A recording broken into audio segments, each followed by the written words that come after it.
With me is Jimmy Tibbs, a former professional boxer and now a trainer.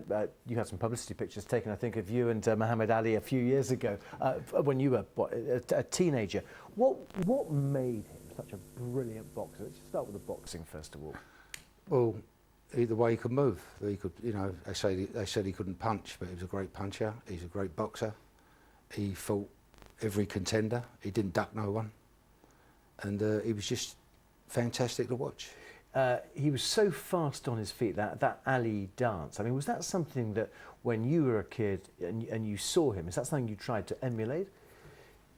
Well, I was pretty good on my feet, but not quite as good as him, but he was fantastic to watch. He could win a crowd over by just dancing.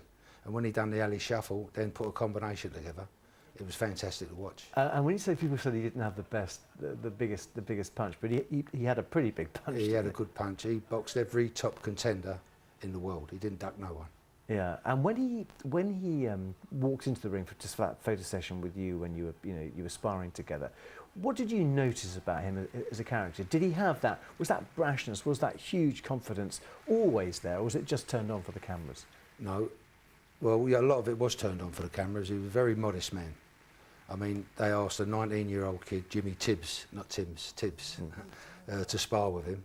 He could have said he was defending his heavyweight championship of the world. He could have said, look, I haven't got time for that. Yeah. But he did. He took time out to spar with me. And when I got in the ring with him, it was just a fantastic feeling. I reached out for a jab and a right cross and a left hook. The next thing I know, he's on the deck. I didn't lay a glove on him. And they was clicking away with the cameras and it went all around the world. He done that for me. You know, what a great man. And just looking back at the fight, so that first fight in '64, he was fast then. Yeah. '74 though, he was slow, wasn't he? And it was that whole rope-a-dope thing. What, '74 when he fought? No, when he fought Cooper the second time. Yeah. No, that was later on. When he fought Fraser. Joe Fraser, a little bit slower on his feet, couldn't get not too mobile, but still a good technician. Knew how to sway, knew how to move, knew how to jab. Good combination puncher. He never lost that to the end. Right. Okay. And when he was taking all those punches, is that really where his real courage came through? Because he was taking a real beating, wasn't he? And still came back at the end to deliver the knockout.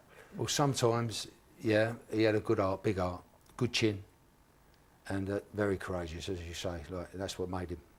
He was brilliant. What do you think he did for boxing in this country? Because he was loved in this country. He was much more divisive in the States. Yeah. I mean, because it was difficult, wasn't it, when he was fighting, you know, our own English champion.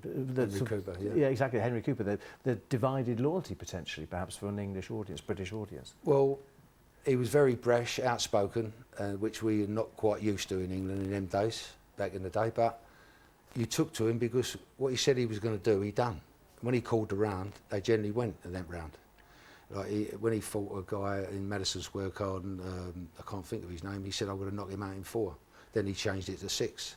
And they questioned him on that. He said, because he went 10 rounds, he said 6 and 4 are 10. So what's the problem? But that's how he was. But a lot of the youngsters, including myself, wanted to try and generate his style around us. We couldn't all be Muhammad Ali's or Cassius Clay's, but we tried our best. He was the greatest. Everyone loved him. What about the psychology? The way he tried to spook guys in the ring, teasing them, tormenting them as he was dancing around them. I mean, was that something new to boxing as well, in such a loud way? Well, it's sort of. I imagine the Americans done that quite a bit. We didn't see much of it then because we've not got the social media we've got now. But he was good at that. But most of it with him was tongue in cheek because he had the ability to do what he wanted to do in that ring. All right, okay, well, Jimmy Tibbs, thank you very much indeed. Thank you, sir. For coming in. Just say that, because we're going to talk to somebody else now.